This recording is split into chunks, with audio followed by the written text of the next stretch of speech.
Rencana pertemuan Megawati Soekarno Putri dan Prabowo Subianto semakin meyakinkan publik akan adanya wacana dua poros koalisi partai politik yang akan mengusung capres dan cawapres untuk pemilu 2024. Ketua Umum PDI Perjuangan tersebut bakal bertemu dengan Ketua Umum Gerindra sekaligus Menteri Pertahanan saat ini, Prabowo Subianto. Sebelumnya, keakraban keduanya terlihat saat Megawati duduk satu meja dengan Prabowo di acara peringatan Hari Nasional ke-93 Arab Saudi. Ketua DPP PDIP Puan Maharani menyebut momen duduk bersama adalah hal yang wajar karena Megawati dan Prabowo memang akrab. Namun, momen tersebut tak dilihat Puan sebagai bentuk kesepakatan politik.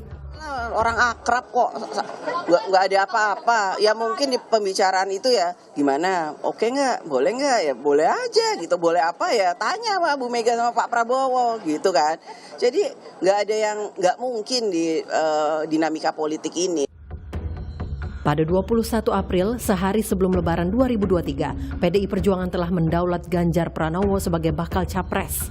Terkait keakraban Megawati dan Prabowo, Ganjar pun menanggapi positif. Ganjar merasa senang dan berharap orang nomor satu di PDIP dan Gerindra tersebut dapat menghasilkan komunikasi yang baik demi bangsa dan negara. Isu lain sedikit bagus kan, kita kan seneng kalau para pemimpin duduk bareng kan bagus. Mas Kaisang katanya jadi wakil PSI gimana? Hal-hal yang baik untuk bangsa dan negara. Setelah Ganjar didapuk jadi bakal capres PDIP, sosok bakal cawapres pendamping Ganjar pun bermunculan. Salah satunya Sandiaga Uno yang bersaing dengan nama-nama lain. Sandi pun menjadi kader P3 sekaligus Ketua Badan Pemenangan Pemilu. P3 terus bertekad memperjuangkan Sandi menjadi pendamping Ganjar Pranowo. Dari Rapimnas 5 kami mengusung Pak Ganjar, lalu Rapimnas 6 memutuskan untuk memperjuangkan Pak Sandiaga Uno sebagai cawapres Ganjar.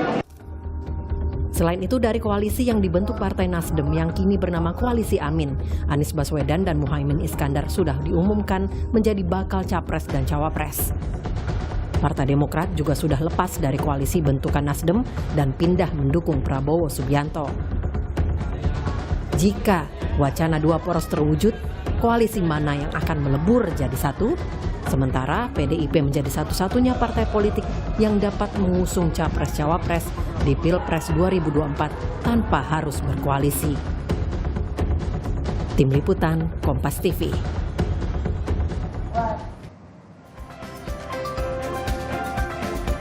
Saudara, partai-partai politik harus merapatkan barisan demi bertarung dalam pemilu 2024. Wacana dua poros terus mencuat meski belum pasti. Nah, bagaimana strategi dari masing-masing partai politik atau dari koalisi yang terbentuk dan bagaimana juga perjuangan demi memajukan capresnya dalam pemilu 2024. Kami akan membahas bersama Wakil Ketua Umum Partai Gerindra Budi Jiwandono, lalu Ketua DPP Partai Persatuan Pembangunan Ahmad Baidowi, Ketua DPP Partai Kebangkitan Bangsa Daniel Johan. Selamat pagi Bapak-Bapak. Pagi Mas. Selamat pagi Mas. Bang Awi, Bang Budi. Yang paling fresh saya ke Mas Awi dulu. Ini panggilan akrab kalau wartawan manggil Mas Ahmad Baidowi Mas Awi gitu ya. Mas Awi, kemarin kan tim pemenangan nasional Ganjar Pranowo kumpul nih. Parpol koalisinya juga kumpul. Pasti membahas dinamika politik yang dikatakan begitu kemarin, membahas dinamika politik yang paling akhir, paling terkini begitu. Nah, wacana dua poros koalisi ini kan bagian dari dinamika politik dong. Jadi dibahas dong ya kemarin soal wacana poros dua koalisi ini. Pastinya tidak membahas itu. Nah, kita bahas adalah bagaimana memenangkan Pak Ganjar Pranowo pada Pilpres 2024 mendatang. Ya.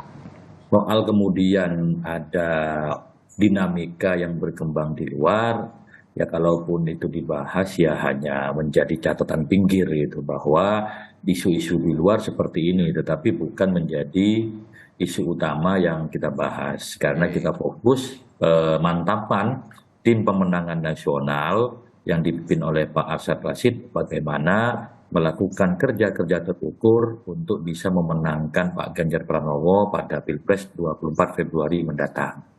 Oke, tapi yang dimaksud dengan dinamika politik yang sedang dibahas itu yang masuk kategori dinamika politik dari TPN-nya Mas Ganjar Pranowo apa aja sih sebenarnya Mas Awi? Yang pertama terkait dengan pendaftaran calon presiden yang dimajukan dari KPU. Sehingga kita memiliki waktu yang semakin singkat dibanding sebelumnya. Yang kedua, membahas kriteria-kriteria calon wakil presiden yang akan mendampingi Pak Ganjar Pranowo.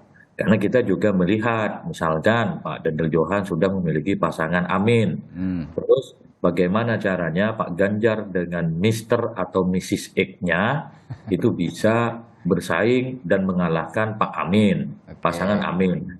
Kita juga melihat kira-kira 08 ini menggandeng siapa. Maka harus yang bisa menjadi pesaing sepadan itu ini ya. Dan seperti itu aja yang kita bahas dan itu saya kira normal-normal saja dan sama sekali tidak ada pembahasan terkait dengan apakah menjadi dua poros, apalagi misalkan ada wacana menyatukan Pak Prabowo dan Pak Ganjar ataupun Pak Ganjar dan Pak Prabowo yang menurut kacamata kami itu sesuatu yang sudah sangat sulit hari ini karena poros koalisi, konsolidasi koalisi sudah terkonsentrasi ke 3 poros gitu. Kalaupun kemudian 2 porosnya misalkan karena yang menyampaikan 2 poros itu diletupkan oleh waketumnya Pak Daniel yaitu Pak Jazilul, ya saya nggak tahu apakah porosnya Pak Daniel itu akan terus atau tidak. Kalau tidak terus berarti 2 poros yang dimaksud porosnya Ganjar dan porosnya Prabowo. Tapi kami tidak tahu maksud dan tujuannya Pak Jazilul menyampaikan itu. Sesulit itukah Mas Budi untuk menyatukan duet Prabowo Megawati Prabowo Ganjar ataupun Ganjar Prabowo, Mas Budi? Ya, saya rasa tadi sudah dijelaskan oleh Bang Awi ya, apa yang kita laksanakan oleh teman-teman dari pendukung Pak Ganjar. Kami pun sekarang dengan teman-teman Koalisi Indonesia Maju ya sedang banyak melakukan komunikasi intensif untuk mempersiapkan semua yang harus disiapkan dalam acara proses demokrasi pemilu 2024 ini, Mas. Jadi kami melakukan diskusi intensif termasuk program-program yang akan ditawarkan untuk rakyat dan juga pembahasan-pembahasan lain secara strategis dengan teman-teman di Koalisi Indonesia Maju. Dan kami menghargai apa yang telah diaspirasikan dan ditetapkan oleh teman-teman dari PD Perjuangan maupun P3 kemarin dengan mencalonkan Pak Ganjar Pranowo ya sebagai presiden belum lama ini, dan juga kami dari Partai Gerindra kan sudah sejak tahun lalu melalui Rapimnas kami menetapkan Prabowo sebagai calon presiden kami.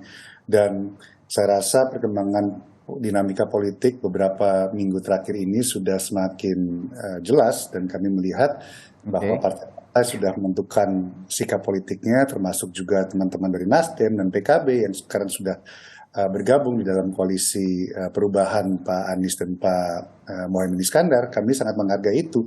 Dan seperti Mas Awi bilang tadi, ya kalau kita bicara duet, saya rasa pada kesempatan ini Pak Prabowo Pak Ganjar atau Pak Ganjar Pak Prabowo kan saya rasa teman-teman sudah menentukan pilihan dan sudah cukup jelas lah. Jadi saya rasa agak sulit untuk bicara seperti itu. Kalau tadi tegas dari Mas Awi sulit, kalau Mas Budi kayaknya masih ada kalimat atau kata-kata agak sulit, masih ada agaknya nih. Berarti dinamika politik ini masih mungkin aja terjadi karena ya namanya dinamika yang terjadi di tengah jalan apapun kepentingannya atau deal-dealnya juga harus diperhitungkan. Tapi saya akan meminta pertanggungjawaban dulu nih dari Partai Kebangkitan Bangsa nih, Mas Daniel Johan. Mas Daniel, justru dari kader Anda dari Pak Jazilul Fawait ya, Wakil Ketua Umum PKB ini mengatakan poros 2 koalisi ini sangat mungkin begitu. Nggak bahaya tak kalau kata Gus Muhaimin? Ya, makasih Mas Ari pagi. Ya, pagi. Ya, mestinya ditanyakan langsung, tetapi yang kita sempat pahami adalah karena saat ini secara anggaran itu kan belum ada anggaran yang disiapkan untuk 2 putaran. Pertama, itu sekaligus mendorong agar DPR juga membahas bersama KPU Komisi 3 kan, agar bisa segera dipersiapkan. Kedua ya memang kan namanya kemungkinan bisa saja ya, nggak hanya dua bisa saja satu saat mungkin 4 meskipun semakin jauh ya. Jadi kita lihat saja, tetapi apapun mau 2, mau 3, mau 4 ya kalau pasangan Amin sudah siap, sudah final dan siapapun kita sambut dengan baik. Oke, ini juga ada yang menarik pernyataan dari Gus Muhaimin kemarin yang jadi sorotan juga, tanggapan Gus Muhaimin soal Kaisang yang gabung ke PSI. Ya, kita ketahui Kaisang ini anak Pak Presiden Joko Widodo yang merupakan kader PDI Perjuangan tapi memilih berbeda partai. Nah, kalau Anda melihat selain pernyataan Gus Muhaimin yang mengatakan waspada katanya, kita juga belum tahu persis maksud dari Gus Muhaimin waspada ini apa, tapi apakah ada rayuan lain nih demi memperkuat koalisi, salah satunya mungkin menggait PSI? Ya, pertama waspada itu lebih ke untuk internal ya, untuk agar pemilih-pemilih Nahdlin, pemilih-pemilih PKB yang 10% itu dijaga benar oleh seluruh kader ya, tidak kemana-mana. Yang kedua ya tentu kita mengucapkan selamat kepada Mas Kaisang yang sudah menjadi selamat ke dunia baru lah ya, yang penuh dinamika, yang penuh tantangan. Dan persoalan nanti PSI akan mendukung ke siapa ya tentu itu menjadi hak sepenuhnya dari PSI. Kita hormati. Apakah juga bisa ada kemungkinan untuk bergabung ke pasangan Amin, ke koalisi perubahan? Ya tentu kita sambut dengan baik. Tetapi apakah mungkin? Ya itu yang harus ditanyakan langsung ke PSI. Oke, saya ke Mas Awi lagi nih. Mas Awi, oke lah Anda tadi mengatakan sulit rasanya untuk menggabungkan Prabowo Ganjar ataupun Ganjar Prabowo begitu ya, untuk menjadikan Pilpres 2024 ini dua poros begitu. Tapi Anda juga kan kader Anda juga punya partai Anda juga punya kader yang dicalonkan, Pak Sandiaga Uno, untuk jadi bakal calon wakil presiden. Tapi sampai sekarang juga belum diketok palu gitu oleh tim pemenangan Ganjar maupun oleh Mas Ganjarnya sendiri gitu.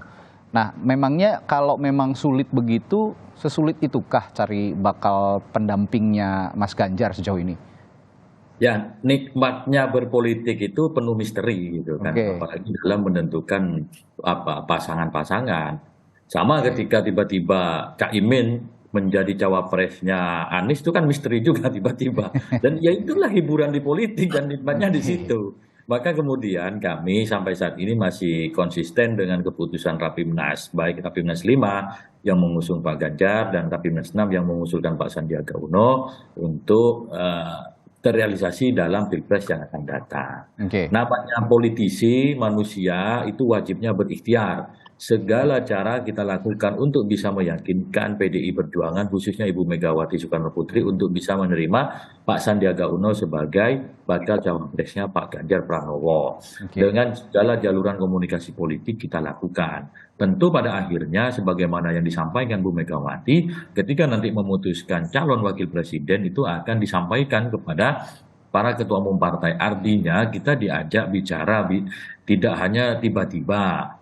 Meskipun demikian, tentu ketika menentukan calon wakil presiden itu pasti akan disampaikan kelebihan-kelebihannya. Kenapa harus si A, kenapa harus Mr. X, kenapa harus Mrs. X. Nah, tentu ketika sudah disampaikan secara rasional dengan berbagai pendekatan baik aspek politik, sosial, kultur dan semacamnya, tentu partai-partai politik itu akan bisa menerima.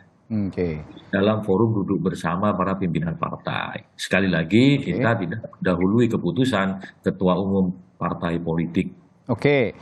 Jadi kalau tadi cari apa yang diunggulkan oleh masing-masing sosok calon pendampingnya Mas Ganjar, kalau untuk Mas Sandiaga Uno, Bung Sandiaga Uno ini yang dimajukan, yang diunggulkan dari P3 untuk agar koalisi bisa memilih Pak Sandi jadi pendampingnya Mas Ganjar, apa nih Mas Awi?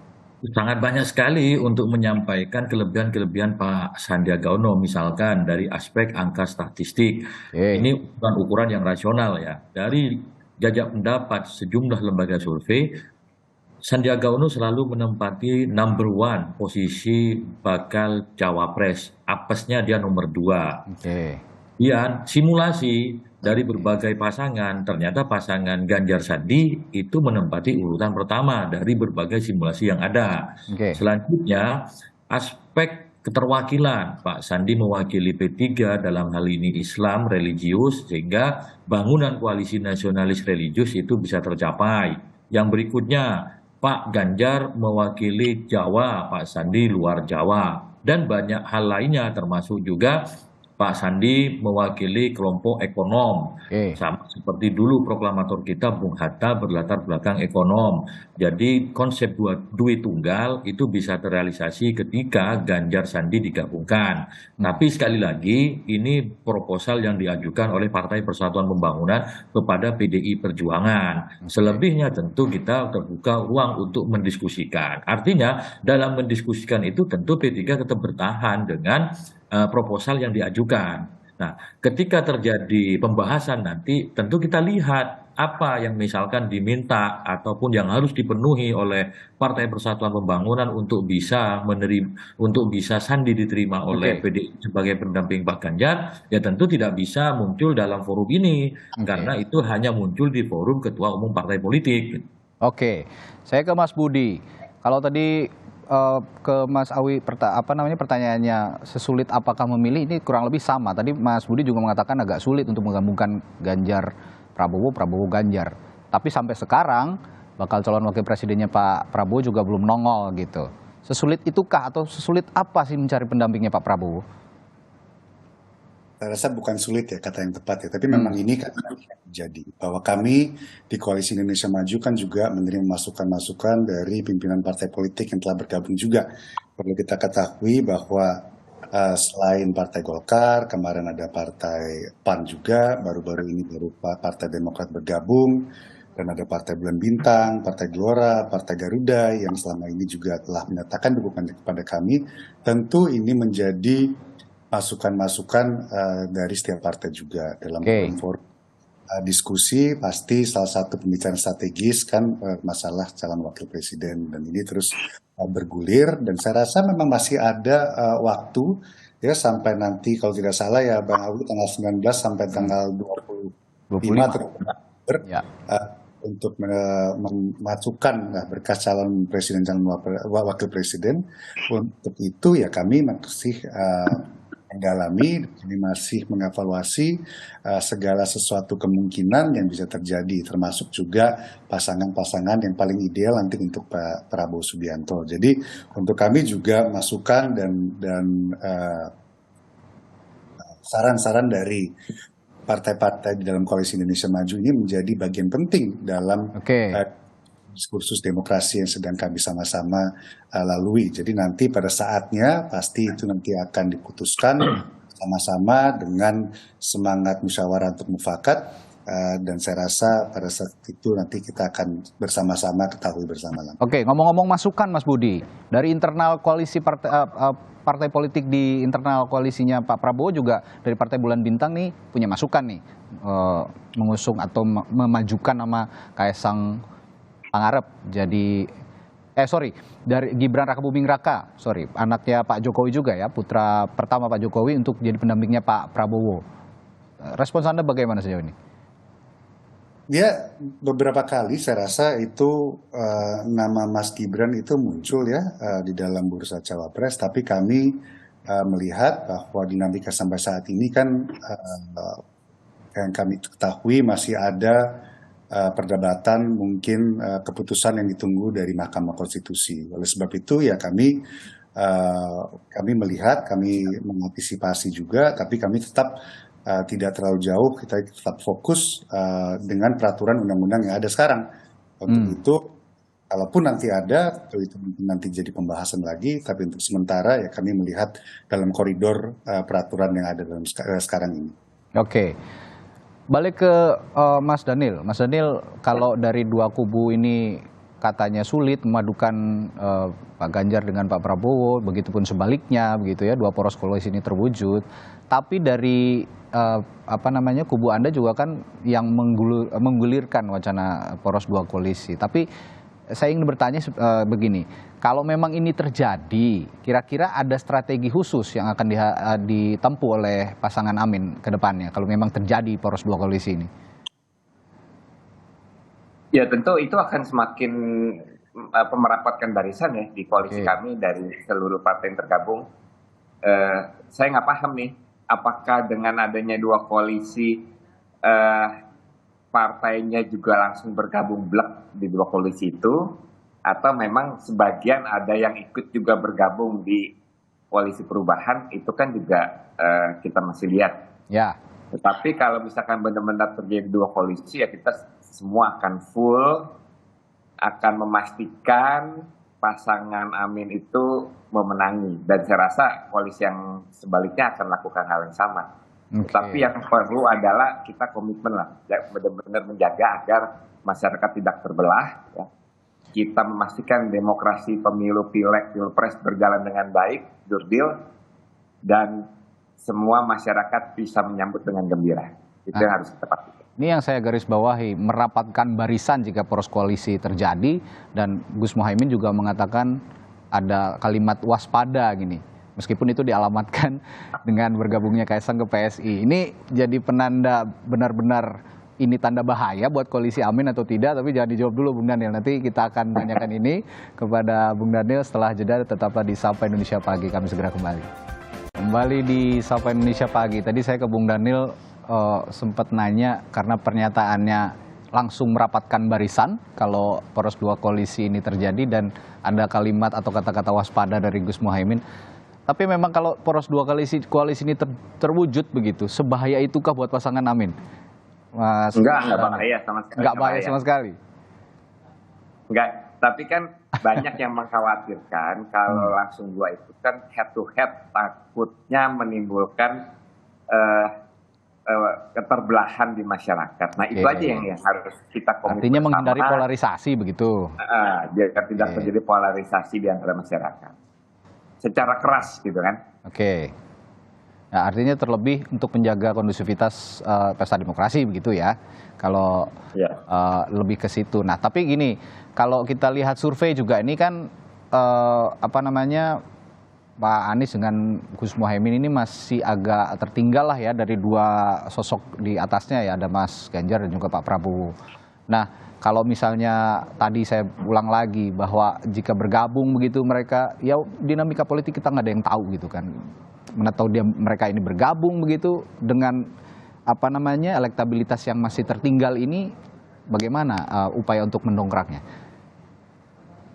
Yang paling utama ya semua kader, semua kekuatan turun ke masyarakat sampai di tingkat desa, di tingkat RT RW, mengkomunikasikan pasangan Anies mengenai visinya, komitmennya terhadap petani, terhadap desa, terhadap pendidikan, terhadap kesehatan. Dan pada akhirnya ya kita berharap hati masyarakat bisa ke pasangan Anies. Oke. Ya itu berharap dari efek kejut begitu ya, dari upaya-upaya turun ke bawah langsung dari pasangan Anies Muhaimin. Saya ke Mas Awi lagi dan nanti selanjutnya ke Mas Budi juga. Mas Awi, ini nggak dipilih-pilih gitu kan pendampingnya Mas Ganjar sampai sekarang. Sedangkan P3 juga punya usulan untuk agar Pak Sandi ini bisalah jadi pendampingnya Mas Ganjar. Tapi sepertinya akan mepet-mepet waktu pendaftaran Capres-Cawapres nih menetapkan pasangannya Mas Ganjar. Tapi sebenarnya apa sih untungnya mendaftarkan mepet-mepet gini?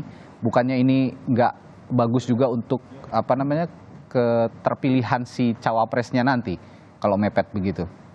Sejarah kemenangan Pilpres itu ketika pasangan capresnya diumumkan mepet-mepet. Coba dilihat 2009, 2019. Yang diumumkan pertama itu biasanya kalah gitu. Ya mohon maaf ya Bang Daniel, gitu. Saya bicara sejarah itu. Kalau bicara misalkan mengusul ya biasa saja dalam dinamika Pilpres itu hal yang wajar. Tapi kami di koalisi ini memiliki strategi tersendiri dan pertimbangan sendiri, tidak segera mengumumkan pasangan cawapresnya dari Pak Ganjar Pranowo. Itu bukan berarti kami tidak siap, itu karena saking banyaknya orang yang dianggap layak mendampingi Pak Ganjar. Terus kemudian tinggal mengerucut ke 2 atau 3 nama hari ini. Itu kan bukan kerja yang tidak progresif, tapi kerja yang memang sudah dilakukan secara maksimal dari 10 jadi 5 terus jadi 3. Mungkin minggu depan tinggal 2, terus terakhir tinggal 1. Tapi sekali lagi meskipun tinggal 1 itu pun bukan berarti yang bersangkutan dipilih sebelum didaftarkan kepada KPU, itu segala sesuatunya masih bisa berubah. Oke lah, sejarah mengatakan yang mepet-mepet itu kata Mas Awi tadi selalu menang gitu. Tapi kok bisa ya mepet-mepet menang? Itu sebenarnya apa yang membuat penetapan cawapres ini mepet ini dan akhirnya menang? Sebenarnya faktor apa yang paling menentukan sih? Pertama, faktor efek kejut dari masyarakat. Oke.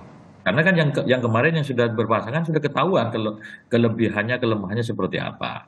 Yang kedua, sosok cawapres itu kan hanya sekedar figur untuk melengkapi Pak Ganjar. Oke. Karena kerangka tim pemenangan itu sudah terbentuk, bahkan tim pemenangan rapat berkali-kali gitu kan. Tinggal nanti ketika ditentukan cawapresnya itu langsung nyetel, sehingga jangan heran ketika Pilpres ternyata menang. Bukan berarti bim salah bim, tetapi proses ataupun kerja pemenangan itu sudah berjalan sejak lama. Tinggal kemudian menentukan sosok cawapresnya, baru kemudian bersama-sama. Ibarat kendaraan bermotor, ini sopirnya sudah ada, bisnya sudah ada, penumpangnya sudah siap, keneknya belum. Oke. Baru tinggal kenek kan langsung jalan gitu kan. Bukan berarti tidak jalan, ini sudah siap gitu. Oke. Ya, berarti berharap efek kejut itu ya. Tapi efek kejut ini konotasinya positif atau negatif di mata masyarakat juga kan belum tentu linear dengan apa yang diharapkan oleh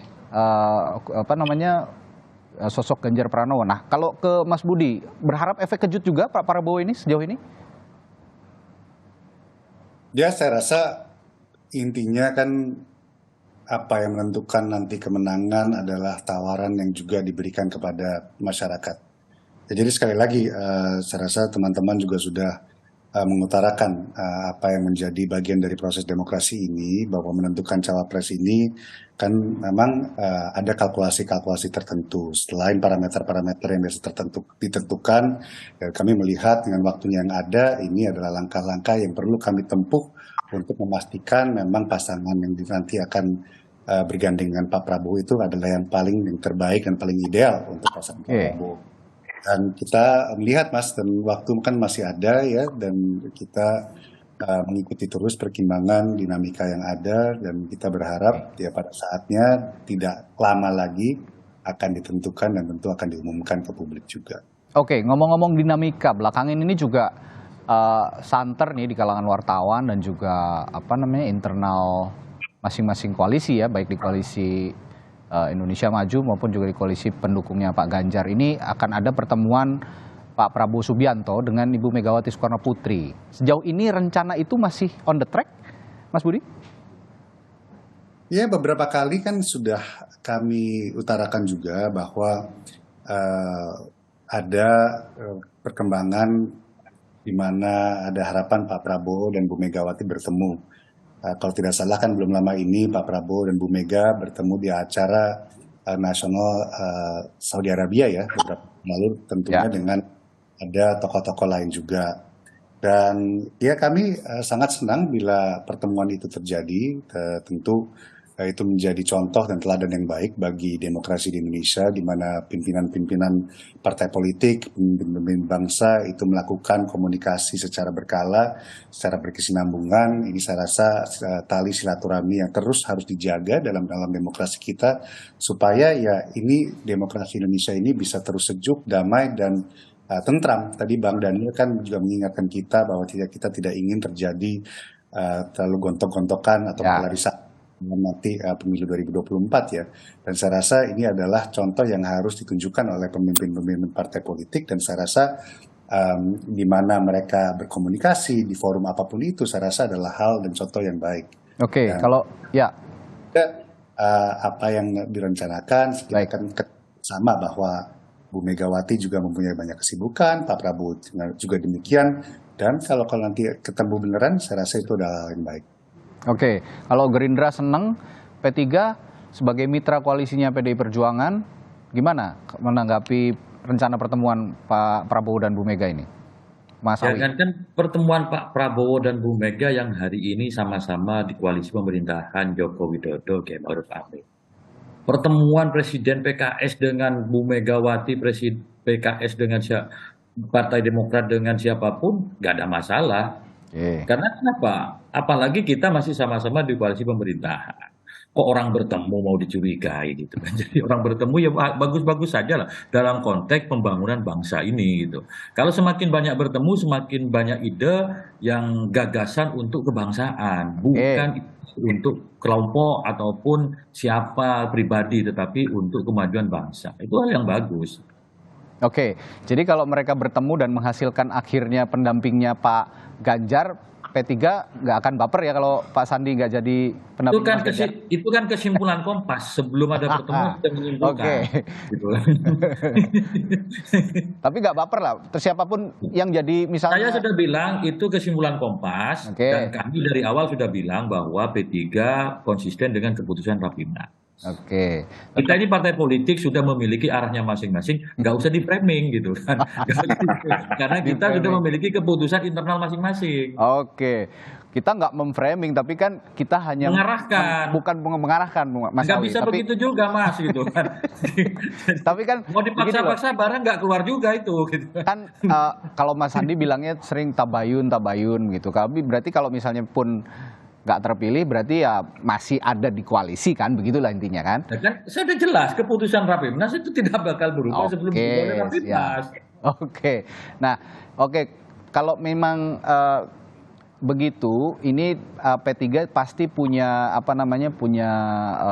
strategi juga untuk memenangkan Ganjar sejauh ini. Usulan, ide, gagasan begitu ya. Terlepas dari siapapun pendampingnya. Kalau dari P3 sendiri apa yang paling disisipkan begitu yang harus dilakukan dalam koalisi Pak Ganjar untuk pemenangan strateginya? Ya saya sampaikan di rapat tim pemenangan nasional, bukan di sini namanya strategi ya. Oke. Nanti diintip oleh Mas Daniel dan Kumbuk. Tapi yang inilah garis besar saja lah Mas Awi. Ya itu sudah kami sampaikan di tim pemenangan nasional kira-kira apa yang bisa dilakukan oleh P3 dan nggak mungkin kita sampaikan ke publik. Oke lah. Kalau dari tadi Mas Daniel kayaknya ketawa-ketawa aja nih ngelihat Mas Awi katanya kalau saya tanya nggak baper ketawa nih. Nah kalau memang melihat dinamika politik terakhir ini Mas Daniel, Pak Anies Baswedan dan juga Gus Muhaimin tentu juga punya strategi. Saya balik juga tanya soal strategi begitu ya. Karena kalaupun tidak diungkap strategi itu di publik, akan tampak di publik juga seperti kemarin Pak Anies Baswedan daftar SKCK pakai motor begitu ya, tampak merakyat begitu. Nah, itu juga menurut saya bagian dari strategi. Kedepannya apalagi yang akan digali untuk pemenangan, Mas Daniel? Ya, yang akan kita lakukan, kita akan mengkonsolidasi penuh Jawa Timur, Jawa Tengah. Kemarin kita sudah menunjukkan kepada Indonesia, kepada masyarakat di Makassar, bahwa kehadiran pasangan Anies Muhaimin itu mendapat sambutan yang sangat luar biasa dan di luar prediksi kami sendiri, bahkan antusias dari masyarakat. Nah, hal yang sama akan kita kita lakukan di daerah-daerah yang mewakili pulau, tetapi secara khusus di Jawa Timur, Jawa Tengah, dan Jawa Barat. Baik, terakhir ke Mas Budi, pertanyaan yang sama. Pak Prabowo pasti juga punya strategi khusus meskipun belakangan disibukkan juga dengan kegiatan di Kementerian Pertahanan karena masih menjadi pembantu presiden, tapi strategi-strategi di luar itu sebagai individu apa yang akan dikedepankan untuk Pak Prabowo?